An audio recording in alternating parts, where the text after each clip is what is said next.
তো আজকে হঠাৎ প্ল্যানে এক কলেজে রেডি বেরিয়ে পড়লাম। তো ফার্স্টে তেল তোলা হলো, আর এই ওয়েদারটা দেখতেই পাচ্ছ, বৃষ্টির পর ওয়েদারটা কিন্তু সেই লাগে। আর একে দেখো গানটা চালিয়েও ভাই পুরো রকেট হয়ে গেছে। এদিকে আমারও খুব ভয় লাগছিলো আর মজাও লাগছিলো।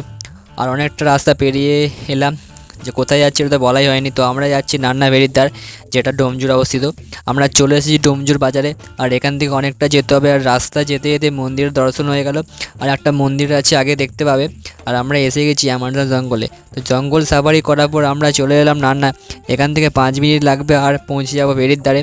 আরও একটা মন্দিরের দর্শন করতে চলে এলাম। আরও একটা ঘুরতে যাওয়ার বেশ জায়গা, কাদা দিয়ে যেতে হচ্ছে। আর অবস্থা দেখো একবার, রিলসের জন্য ক্যামেরাম্যান কী না করছে। তারপরে বৃষ্টি চলে এসেছিলো, তাই ভিডিওটা কন্টিনিউ করতে পারিনি। দেখা হচ্ছে পরে ভিডিওতে। আর এখন বোরিং ব্লগ দেখার জন্য চ্যানেলটা সাবস্ক্রাইব করে দিও। বাই।